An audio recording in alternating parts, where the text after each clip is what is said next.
नमस्कार, स्टार्टअप मंत्रा में आपका स्वागत है। आपके साथ मैं हूं मानसी दवे और ये वही शो है ईटी नाउ स्वदेश का, जो कि स्टार्टअप से जुड़ी हर बारीकियां आप तक पहुंचाने की कोशिश करता है।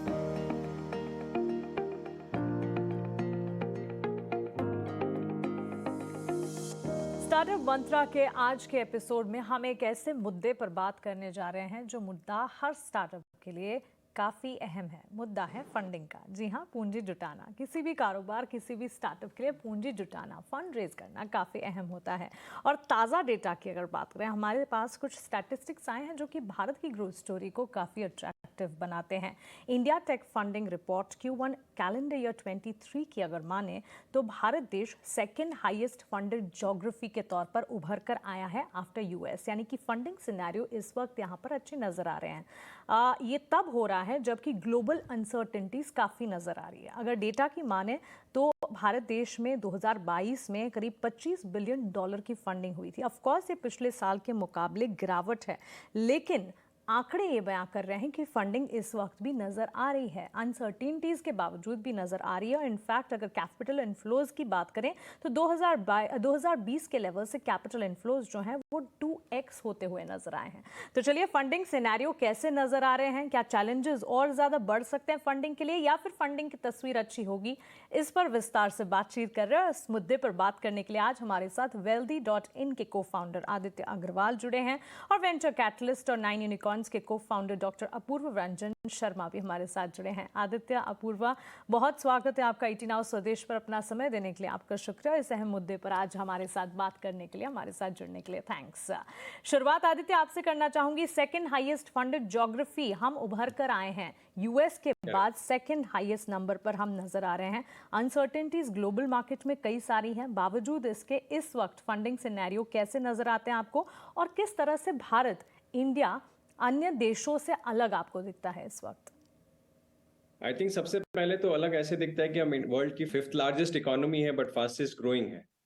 और 3.25 ट्रिलियन हमारी इकोनॉमी की जीडीपी का आउटपुट है, और उस स्केल पे 5-6%, 6%, 6.5% की ग्रोथ है जो इंडिया को अट्रैक्टिव बना रही। तो पहली बात तो ये। दूसरी बात, आज अगर आप यूएस और यूरोप देखें जो दूसरे बड़े मार्केट्स हैं, वहां पर सब लोग बढ़ती इंटरेस्ट रेट्स और इन्फ्लेशन से परेशान है, but actually as a country Bharat में हम हाई इंटरेस्ट रेट और हाई इन्फ्लेशन को करीब पिछले 15 साल से देख रहे हैं, बिकॉज ये हमारी ग्रोथ का एक एक्सटेंशन ही है कि हमारी यहाँ पर महंगाई भी हर साल बढ़ती है और इंटरेस्ट रेट्स भी हम 6-7% पे हमेशा रही हैं। जबकि अब यूएस देखिए 0 से 5 पे चला गया है और हम शायद 5 से 7 पे चले गए। तो जो हमारा जो देश है वो बढ़ती महंगाई और बढ़ती इंटरेस्ट के लिए बेटर प्रिपेयर्ड है, राइट। और इसीलिए शायद हम 6.5% की जीडीपी ग्रोथ भी इस टफ एनवायरनमेंट में डिलीवर कर पा रहे हैं। और वो नेचुरल है कि इस टफ एनवायरनमेंट में अगर जीडीपी ग्रोथ होती है तो इन्वेस्टर्स को मार्केट अट्रैक्टिव लगता है, एंड इसलिए शायद हम नंबर 2 हैं as a geography in funding. Well answered Aditya. So मेरा अगला सवाल डॉक्टर अपूर्वा आपसे होगा, और ये सवाल है इस वक्त भारत की इकोनॉमी को लेकर। भारत की इकोनॉमी अगर हम देखें अन्य देशों के मुकाबले किस तरह से प्लेस्ड आपको नजर आ रही है? स्टार्टअप फंडिंग की जहां हम बात कर रहे हैं, पास गोइंग फॉरवर्ड इस वक्त कैसा दिख रहा है इकोनॉमी बाकी देशों के मुकाबले भारत की? भारत की इकोनॉमी इस समय स्टार्टअप फंडिंग के मामले में काफी अच्छी है। हमने $45 बिलियन रेज किया था 21 में। 22 में ऑफ कोर्स $25 बिलियन आया, लेकिन इसका मतलब ये नहीं है कि जो है पैसा अवेलेबल नहीं है मार्केट में। आज भी हमारे जो फंडामेंटल्स हैं वो बहुत स्ट्रांग है इंडिया के। आज हमारा हिट रेशियो अगर आप देखेंगे compare to other startup economies बहुत स्ट्रांग है। यूएस में अराउंड एक 1.2 मिलियन स्टार्टअप्स है, उसमें उनके 500 यूनिकॉर्न्स है। चाइना में आप 1 मिलियन स्टार्टअप्स के बीच में 176 यूनिकॉर्न्स है, और उसमें इंडिया में 88,000 स्टार्टअप्स के बीच में हम लोग 115 यूनिकॉर्न लेके बैठे। तो आज हमारा हिट रेशियो बहुत ही अच्छा है, और इंडिया के जो एंटरप्रेन्योर्स हैं उनकी कैपेबिलिटीज को वर्ल्ड ओवर यूबीसीज फंड रिकॉग्नाइज कर रहे हैं, और यही वजह है कि यहाँ पे लगातार इन्वेस्टमेंट आ रहा है और आने लगेगा। आने वाले समय में भी अगर आप इसको देखेंगे तो हमने पिछले 7 साल में 7 to 10 टाइम्स हर फैक्टर में ग्रो किया है। चाहे वो नंबर ऑफ स्टार्टअप जो 10,000 से बढ़ के 1 लाख के आसपास हो गए, या नंबर ऑफ यूनिकॉर्न्स जो बढ़ करके 16, 17, 18 से बढ़ के करीब 115 हो गए। इसके अलावा एमएनए एनवायरनमेंट भी बहुत इंप्रूव हुआ है, बिकॉज इंडिया में जो ट्रेडिशनल सेक्टर्स हैं वो भी बहुत तेजी से ग्रो कर रहे हैं। और इसके अलावा इंडिया में कई नई अपॉर्चुनिटीज भी आ रही हैं, जैसे डिफेंस कॉरिडोर बन रहे हैं। डिफेंस में कई स्टार्टअप्स हैं जिन्होंने करीब 100-150 मिलियन के ऊपर पहुंच गई हैं वैल्यूएशंस। एग्री सेक्टर में 11 स्टार्टअप्स हैं जिनकी $100 मिलियन से ऊपर की वैल्यूएशन हो चुकी है। बिल्कुल। और जहां आपने चाइना की बात की, अगला सवाल आदित्य आपसे ही होगा। आपको क्या लगता है चाइना यूएस टेंशन ने in terms of fund inflow हमें कितना मदद किया है? क्योंकि अगर हम देखें इस वक्त काफ़ी हद तक चाइना और यूएस के बीच जो कोल्ड वॉर सिनेरियो है, इसका एक इम्पैक्ट या कह सकते हैं कि बेनिफिशियरी भारत सामने उभर कर आता ही है। क्योंकि आफ्टर यूएस अगर कहीं नज़र जाती हो तो वो चाइना और उसके बाद इंडिया, क्योंकि सेकेंड एंड थर्ड इकोनॉमीज़ के तौर पर इन देशों पर नज़र जाती है। और क्योंकि हम चाइना और यूएस के बीच टेंशंस देख रहे हैं, how much is it a beneficiary for Indian economy? बिल्कुल, क्योंकि चाइना इंडिया से बड़ा मार्केट है और ज़्यादा डेवलप्ड मार्केट है। और अभी तक आप देखिए पिछले 15 साल में काफ़ी इन्वेस्टर्स ने चाइना में अच्छा पैसा बनाया है, राइट। तो अगर मैं एक इन्वेस्टर हूँ जो यूएस में बैठा है या मिडिल ईस्ट में बैठा है या जापान में बैठा है और मैं सोच रहा हूँ कि मैं अपना पैसा स्प्लिट करता हूँ इंडिया और चाइना में, तो अभी तक शायद स्प्लिट होता था। बट अब जब मैं आज सोच रहा हूँ, अगर मैं अमेरिका में बैठ के एक इन्वेस्टर हूँ, बड़ा इन्वेस्टर हूँ, फंड का इन्वेस्टर हूँ, मैं सोच रहा हूँ मुझे $100 है, मेरे पास $100 है, $90 मुझे अपने होम मार्केट में लगाने, $10 मुझे अपने होम मार्केट से बाहर लगाने, राइट। पहले वो $10 मेरे मान लीजिए बढ़ते थे इंडिया और चाइना में, पर अब क्योंकि चाइना के साथ रिलेशंस में थोड़ा सा खटाव है, तो वो डेफिनेटली वो $10 में से मैक्सिमम जो है मैं एज अ फंड मैनेजर सोच रहा हूँ कि उसको इंडिया को एलोकेट करता हूँ, राइट। और फिर मैं इंडिया के नंबर्स देखता हूँ कि इंडिया की जीडीपी ग्रोथ अच्छी है, मैं देखता हूँ कि इंडिया ने इंटरेस्ट रेट को अच्छे से मैनेज किया है, मैं ये देखता हूँ कि इंडिया के जो लार्जेस्ट फंडेड स्टार्टअप्स हैं जिनका वैल्यूएशन 10 बिलियन या ऐसे इस तरह के स्टार्टअप्स में एक्चुअली उनका साउंड बिजनेस मॉडल है, राइट। तो ये सब जो मैं फैक्टर्स देखता हूँ और साथ में ये कंबाइन करता हूँ कि चाइना मेरे लिए एज अ मार्केट प्रैक्टिकली पूरी तरह से क्लोज नहीं हुआ बट शायद काफी क्लोज हो गया है, तो डेफिनेटली उसका फायदा इंडिया को हुआ है और आगे भी होगा। कि हम देखेंगे कि जो डॉलर इमर्जिंग मार्केट्स के लिए रखे थे होम मार्केट्स ने, होम डेवलप्ड मार्केट्स ने, वो धीरे धीरे ज्यादा परसेंटेज उसका इंडिया फ्लो करेगा, बिकॉज इंडिया एक अकेली ऐसी अब मार्केट रह गई है पूरी दुनिया में जहां पर 1 बिलियन से ज्यादा लोग रहते हैं और इकोनॉमी 6-6.5% से ग्रो कर रही है। और तीसरी बात जो आई थिंक डॉक्टर अपूर्व ने भी बोली कि डिजिटली हम दुनिया की सबसे ज्यादा एडवांस्ड पॉपुलेशन की तरफ बढ़ रहे हैं।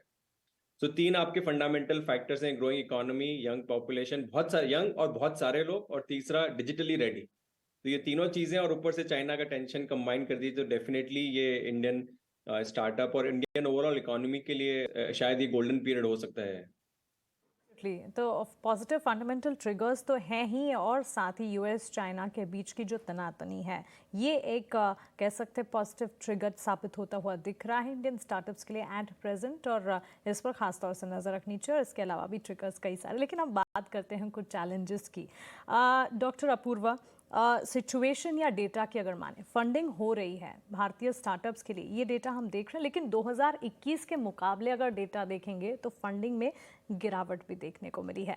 अब इसके कई सारे कारण हैं। वैसे देखा जाए तो पिछले दिनों हमने कई सारी चीज़ें देखी, इन्फ्लेशन का लगातार बढ़ना, इंटरेस्ट रेट हाइक, ये सारी के सारी सिचुएशंस थी जिन्होंने कुछ हद तक इन्वेस्टमेंट्स को सिग्निफिकेंटली इम्पैक्ट किया। इसका असर भारतीय स्टार्टअप्स पर, भारतीय स्टार्टअप के फंडिंग सिनेरियो पर आपको कितना पड़ता दिखा, और इसे या इस सिचुएशन का हल निकालने के लिए स्टार्टअप्स को आपके हिसाब से क्या करना चाहिए? देखिए, ये जो ट्रबल रिसेशन से आया हो, चाहे वॉर से आ रहा है, चाहे इंक्रीजिंग इंटरेस्ट रेट से आ रहा हो, तो देखिए इसकी वजह से इम्पैक्ट तो होता है। अगर वो कहें कि इम्पैक्ट नहीं होता है तो ऐसा नहीं है, इम्पैक्ट होता है। और सिचुएशंस थोड़ी डिफिकल्ट भी होती हैं, लेकिन उसका इम्पैक्ट इतना ही होता है कि अगर पहले कोई $100 मिलियन एक स्टार्टअप में डालना चाहता था, तो आज वो कम पैसा डाल रहा है, ठीक है। तो ऐसा नहीं है कि ये सिचुएशंस में पैसे का इनफ्लो पे इम्पैक्ट बहुत ज़्यादा आएगा। यस आएगा, बिकॉज जहाँ से पैसा आ रहा है वो यूएस मार्केट है और जापानीज मार्केट है, कोरियन मार्केट है। अगर उन इकोनॉमीज में थोड़ा सा मतलब वहाँ पे अगर इम्पैक्ट है और थोड़ी सी प्रॉब्लम है, तो उसकी वजह से इम्पैक्ट तो आएगा, क्योंकि स्टॉक मार्केट्स की सिचुएशन भी बहुत अच्छी नहीं है वहाँ पे। तो उसकी वजह से थोड़ा सा रुक के पैसा आता है। लेकिन एट द सेम टाइम कि हमारा इकोसिस्टम काफी ज्यादा ऐसे गोल्डन स्पॉट की तरह उभर के आया है। देखिए, इन्वेस्टमेंट में सबसे बड़ा फैक्टर होता है ट्रस्ट फैक्टर, और ट्रस्ट फैक्टर इंडियंस ने यूएस में जाकर के, आज आप जितने भी टॉप यूएस स्टार्टअप देख लिए, सब में सी लेवल एग्जीक्यूटिव इंडियंस बैठे हुए हैं, वो बहुत बड़ा ट्रस्ट फैक्टर की रिफ्लेक्शन है।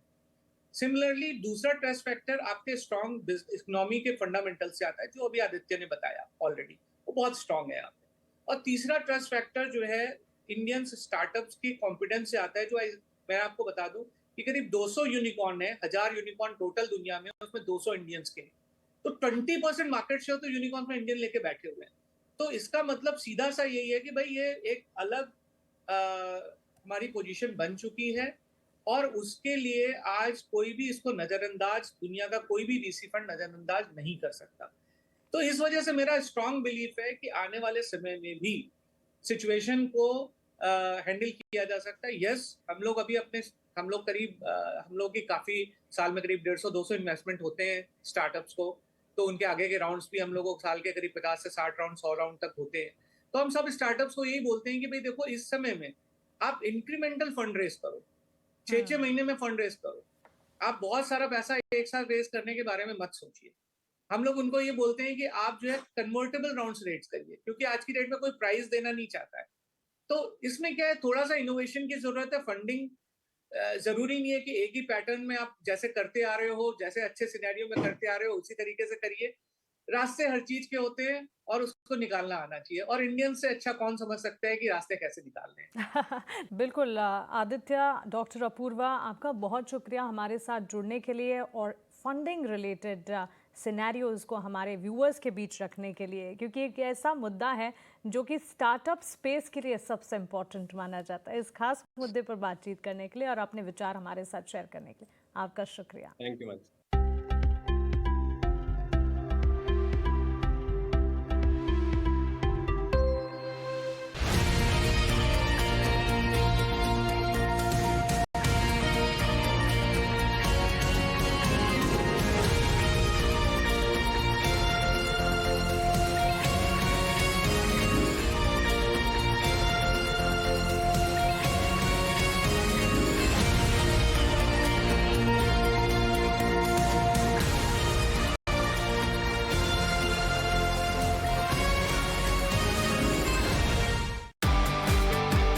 Digital ability surpassing human imagination.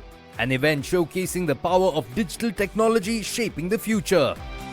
India has placed itself at the heart of a transformation where digital is playing a central role in changing lives, in creating opportunity, and spurring new models of innovation and entrepreneurship. In this special episode, watch the India Meta Head and VP Sandhya Devanathan decode the power of digital as part of WhatsApp presents India Digital Fest. Future begins here. This weekend at these times, only on Times Network.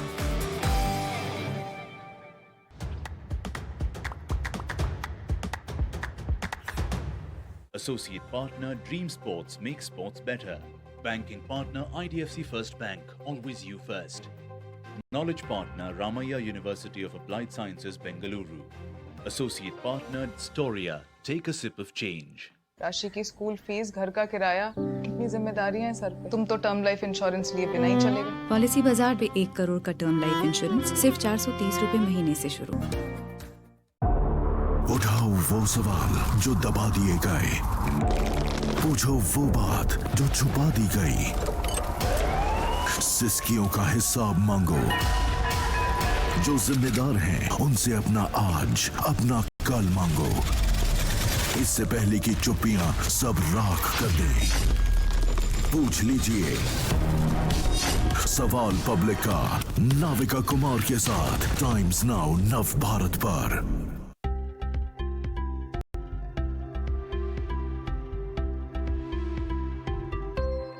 Startup मंत्रा के segment में आज हम बात करने वाले हैं एक online payment provider razor पे कंपनी से। आपको पता होगा अपने सेगमेंट की best payment solution provider company है रेजर पे, और कंपनी देश की पहली पेमेंट गेटवे बनी है जिसने अपने पार्टिसिपेंट्स के लिए पेमेंट रिकॉन्सिलिएशन सर्विस लॉन्च की है। जी हाँ, इसी डेवलपमेंट और कंपनी के आगे फर्दर प्लान्स क्या है इस पर बात करने के लिए कंपनी के मैनेजमेंट हमारे साथ है रेजर पे के को founder managing director Shashank Kumar अब हमारे साथ जुड़ गए हैं। मिस्टर कुमार, स्वागत है आपका 18 हाउस स्वदेश पर। अपना समय देने के लिए आपका शुक्रिया। सबसे पहले तो कॉन्सेप्ट ऑफ रेजर पे पर ही बात करना चाहूंगी, क्योंकि ये कॉन्सेप्ट ने शेप अप तब किया जब ओरिजिनेटर्स ने अटेम्प्ट की एक खुद का एंटरप्राइज डेवलप करने के लिए, और फिर रियलाइज किया कि ऑनलाइन पेमेंट रिसीव करना एक हजार्डस प्रोसेस हो सकता है, एक टीडियस प्रोसेस हो सकता है। आपकी जर्नी कैसी रही? धन्यवाद मोंटी इनविटेशन के लिए। मैंने 2012 में मैं माइक्रोसॉफ्ट में काम कर रहा था अपने फ्रेंड के साथ, अपने को फाउंडर के साथ, हर्षल माथुर। तो उस समय मैंने कभी ये नहीं सोचा था कि मैं एक स्टार्टअप बनाऊंगा। हम जो है एक साइड प्रोजेक्ट पे काम कर रहे थे। हम एक पोर्टल बना रहे थे जिससे कि क्राउड फंडिंग इजी हो सके, एनजीओ को पैसा रेज करने में वाइट कॉलर एम्प्लॉय से आसानी से पैसे रेज कर सके, और डिफरेंट सोशल कॉजेस के लिए वो सोशल मीडिया से पैसे रेज कर सके। तो उसके लिए हमने एक प्लेटफॉर्म बनाया था, और उसके लिए फिर जब हमें पेमेंट्स एक्सेप्ट करना था तो जो एग्जिस्टिंग पेमेंट्स प्लेयर थे उनका काफी जो क्वेश्चंस थे वो इस तरह के थे कि हम प्रॉफिटेबल है कि नहीं, हमारे पास फिजिकल प्रेजेंस है कि नहीं, अगर हम एक एक्चुअल ऑफिस प्रेजेंट है कि नहीं, हमारे पास फंडिंग है कि नहीं, और वगैरह वगैरह। तो प्रॉब्लम ये होता है कि जो एसएमई होते हैं, जो स्टार्टअप होते हैं, काफी सारे वो हमारी तरह स्टार्ट होते हैं कि वो या तो अपने पेरेंट्स के यहाँ से स्टार्ट हो रहे हैं या फिर कॉलेज से स्टार्ट हो रहे हैं, और काफियों का कोई प्रॉफिटेबिलिटी रिकॉर्ड नहीं होता, काफियों पे कोई फंडिंग नहीं होती, राइट। तो हमें लगा कि यार 2013 में 2014 में पेमेंट्स एक्सेप्ट करने का एक बहुत सिंपल तरीका होना चाहिए, उसके लिए 2-3 महीने नहीं लगने चाहिए। तो वो सोचते हुए हमने सोचा कि शायद पेमेंट्स जो है काफी बड़ा प्रॉब्लम है, और इंडिया में मोबाइल बढ़ेगा, डिजिटल बढ़ेगा, इंटरनेट बढ़ेगा, और उसके साथ जो है काफी सारे स्टार्टअप्स भी आएंगे, और उनके लिए अच्छी पेमेंट सर्विस होना काफी जरूरी है जिससे कि कंट्री का प्रोग्रेस हो सके। तो इसी आइडिया के साथ जो है हमने, मतलब मैं इंडिया वापस आया और हर्षल माथुर के साथ हमने रेजर पे स्टार्ट किया था। That's a very interesting journey in fact. और शशांक, ये जर्नी सिर्फ शुरुआत तक ही सीमित नहीं रही, आपने लगातार एडवांसमेंट्स और इनोवेशंस भी किए। आपके ताज़ा इनोवेशन की बात करते हैं, आपसे उस पर आउटलुक जानते हैं। Payment reconciliation service network participants के लिए किस तरह से स्ट्रीमलाइनिंग पॉसिबल हो पाई पेमेंट प्रोसेस की वाया ONDC, और ये प्रोसेस आपको आगे किस तरह से लगती है कि ईज ऑफ ट्रांजैक्शन को एक तरह से रिगार्ड करेगी? तो एक तरीके से अगर ONDC को देखा जाए, राइट, तो the government wants ONDC to succeed. उससे जो है, जो ई कॉमर्स का सेक्टर है, कहीं ना कहीं it will go up to $200 billion, and government काफी चाहती है कि और भी ज्यादा कंपनीज ई कॉमर्स में आ सके, और वो ई कॉमर्स केवल बड़े 3-4 कंपनी में सीमित नहीं रहे। तो जैसे जैसे ज्यादा कंपनीज ज्यादा नेटवर्क पे आएंगी, ONDC के नेटवर्क पे आएंगी, ज्यादा बिजनेसेस पार्टिसिपेट करेंगे प्लेटफॉर्म पर। तो ONDC में 2 तरह के प्लेटफॉर्म होते हैं, एक जो कि बायर्स के लिए होता है, जहाँ पे बायर्स जाकर के डिफरेंट तरह के सामान और सेलर को देख सकते हैं, उनसे खरीद सकते हैं, और दूसरा सेलर का प्लेटफॉर्म होता है जो कि ढेर सारे सेलर को ऑनबोर्ड करती है, चाहे रूरल एरिया से या सिटीज से या फिर इंडस्ट्रियल एरिया से। तो उसपे जो पेमेंट का जो सिलसिला है, वो अगर आप एक तरीके से देखिए तो बायर से बायर प्लेटफॉर्म पर जाता है, बायर प्लेटफॉर्म से सेलर प्लेटफॉर्म पे जाता है, और सेलर प्लेटफॉर्म से फिर सेलर पर जाता है। तो अल्टीमेटली बायर से सेलर तक जाने के लिए पेमेंट का एक पूरा जरिया होता है, और वो बहुत जरूरी है, क्योंकि एक इस तरह की इकोसिस्टम है जहाँ पे मल्टीपल लोग इन्वॉल्व है, मल्टीपल पार्टीज इन्वॉल्व है, पेमेंट्स काफी सही तरीके से होने चाहिए। पर उसके बाद जो दूसरा बड़ा प्रॉब्लम आता है वो है रिकॉन्सिलिएशन का, क्योंकि at the end of the day her company को अपना देखना होता है कि जो स्टॉप पेमेंट उन्होंने एक्सेप्ट किया या स्टॉप पेमेंट जो उन्होंने किसी को दिया वो एक्चुअली में सही से गया कि नहीं, वो उनके बैंक अकाउंट में सही से रिकॉन्साइल हो रहा है कि नहीं, और एट अ ग्रॉस लेवल वो जो 100 पेमेंट्स का अमाउंट है वो पूरी मैच हो रहा है कि नहीं। तो उसके लिए ही हम जो है रिकॉन्सिलिएशन सॉफ्टवेयर बना करके प्रोवाइड कर रहे हैं, और हमारी ये सोच है कि इस रिकॉन्सिलिएशन सॉफ्टवेयर के थ्रू और पेमेंट सुविधा के थ्रू जो बायर्स और सेलर्स के बीच में जो ट्रांजैक्शन है वो काफी स्मूथ होगा। तो उस तरीके से इतने बड़े प्लेटफॉर्म पर भी इतने बड़े ढेर सारे पार्टीज होने के बावजूद भी वो पेमेंट अच्छे तरीके से हो पाएंगे, और at the end of the day सारे बिजनेस अपना रिकनसाइल करके आराम से रह सकते हैं कि हाँ, मतलब हमारा कोई लॉस नहीं हो रहा है, हमारा कहीं लीकेज नहीं हो रहा है, और for every business insuring there is no leakage, वो बहुत ही जरूरी होता है। शशांक, एक बिजनेस तभी सक्सेसफुल बिजनेस तभी मायने में माना जाता है जब वो अपने क्लाइंट, अपने कस्टमर्स की कंसर्न्स को समझे और उस कंसर्न को समझते हुए उसका सोल्यूशन निकालने की भी कोशिश करें, और ये आप कर रहे हैं। Congratulations to you for that. लेकिन इस वक्त बिजनेस इन्वायरमेंट कैसा नज़र आ रहा है? ओवरसीज जो स्लो डाउन या चैलेंजेस दिख रहे हैं, स्टार्टअप विंटर है, इसका क्या इम्पैक्ट भारतीय बाजार पर भी, आपके बिजनेसेस पर भी पड़ता हो या आपके सेक्टर पर भी पड़ा है किसी हद तक? जो ये ग्लोबल जो स्लो डाउन है वो तो काफी रियल है, और इंडिया के स्टार्टअप्स में भी उसका इम्पैक्ट तो है ही।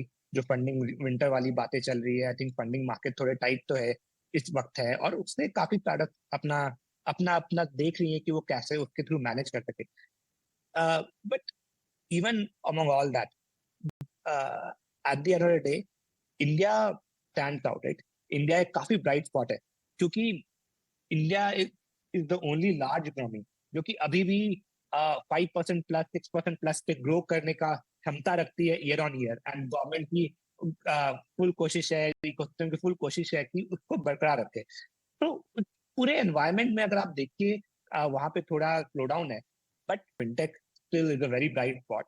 और अब एज रेजरपे आल्सो हमने पिछले 1 साल में काफी ग्रो करा है, और एंड वही हमारी कोशिश भी यही है कि हम अच्छे अच्छे प्रोडक्ट्स बनाते रहे, ऐसे प्रोडक्ट्स बनाते रहे जिससे कि बिजनेसेस की मांग ही पूरी हो, राइट? तो ये जैसे ये रिकॉन्सिलेशन सर्विस है, that is an example of that. उसी तरह से हम पेरोल सर्विसेज प्रोवाइड करते हैं, हम बैंकिंग सर्विसेज प्रोवाइड करते हैं, और आजकल के मॉडर्न बिजनेसेस को काफी मॉडर्न प्रोडक्ट चाहिए होते हैं जो कि मोबाइल फर्स्ट हो, क्लाउड फर्स्ट हो, तो and Razorpay has the capability to build those kind of product.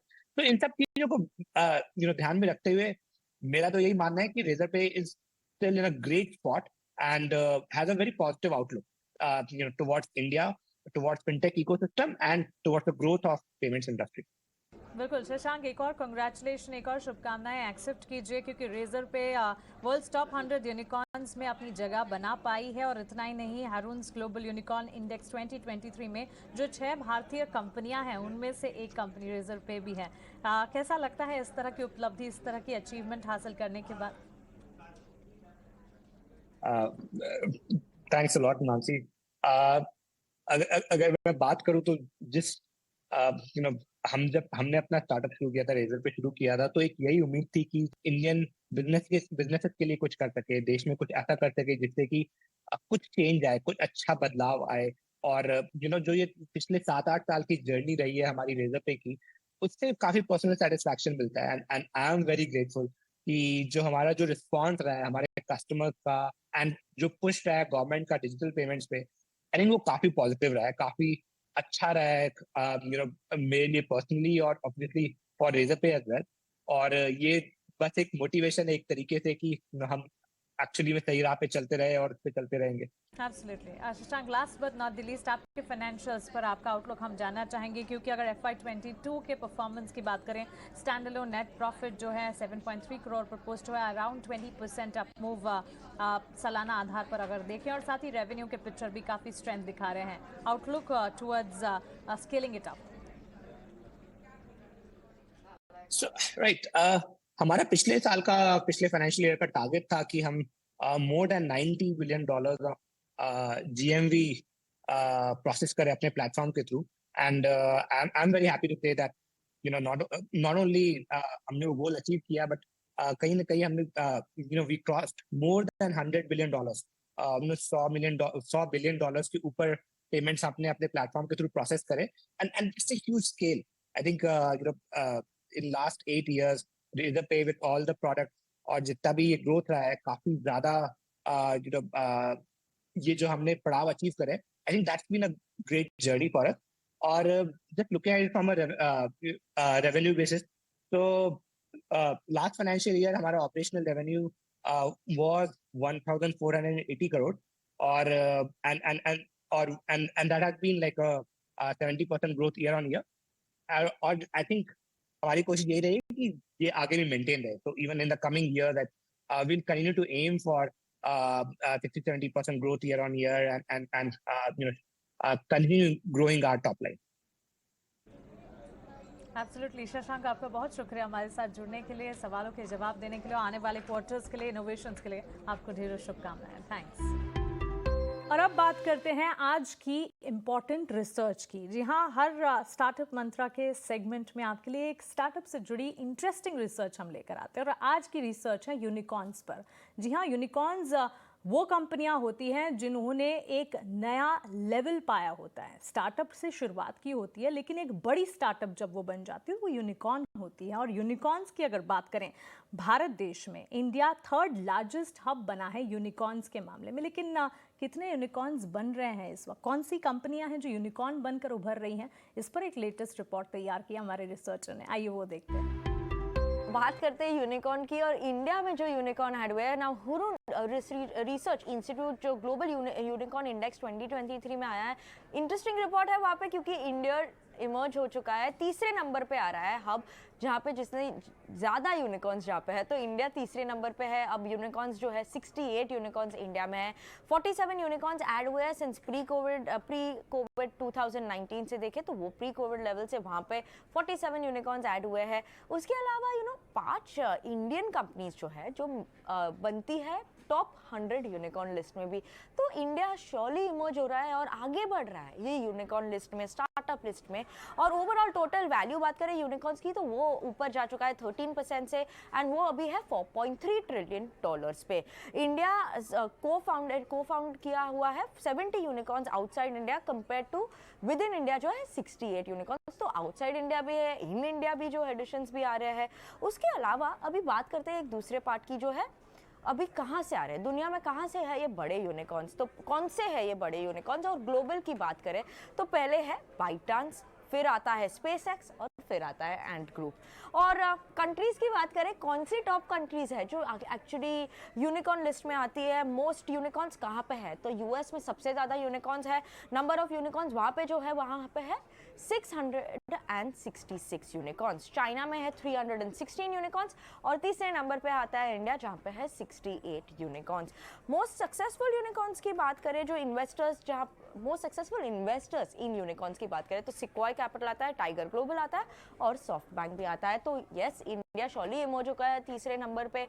आगे कितने यूनिकॉर्न्स आएंगे ये तो हम लोग श्योरली वॉच ऑन करेंगे, पर अभी इंडिया है तीसरे नंबर पे।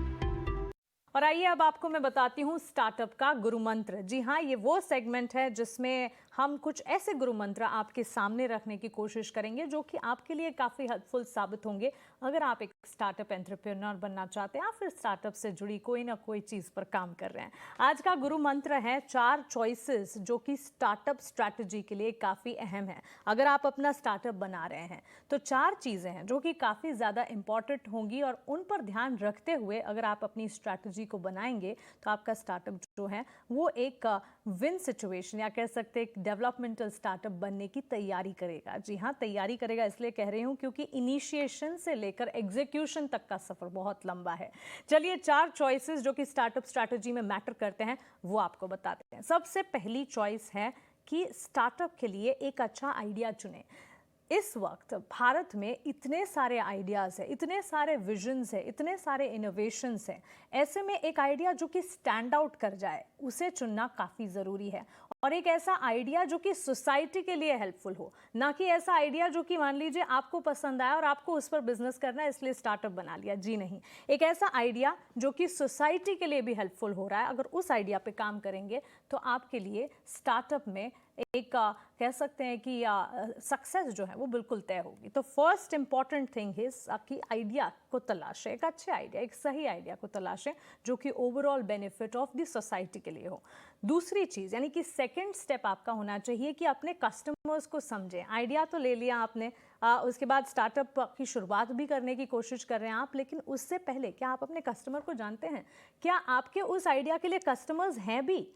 क्या कोई ऐसे कस्टमर्स हैं जो इस तरह के स्टार्टअप को या इस तरह की अपब्रिंगिंग या इस तरह की कोई चीज़ को चाहते हैं या इस तरह की किसी सर्विस को पसंद करेंगे? ये आपको जानना काफ़ी ज़रूरी है। कोई आइडिया आपको पसंद ज़रूर आ सकता है, लेकिन मान लीजिए उसके कस्टमर्स ही नहीं है, आपके लिए आपकी जो सप्लाई है उसकी डिमांड ही नहीं है, तो आपका स्टार्टअप जो है गड़बड़ा जाएगा। इसीलिए अपने कस्टमर्स को समझें, कुछ हद तक रिव्यूज़ करें, कुछ हद तक लोगों से बातचीत करें, अपने आइडिया को लोगों के साथ शेयर करें और समझने की कोशिश करें कि क्या वो पसंद भी आ रहा है या नहीं।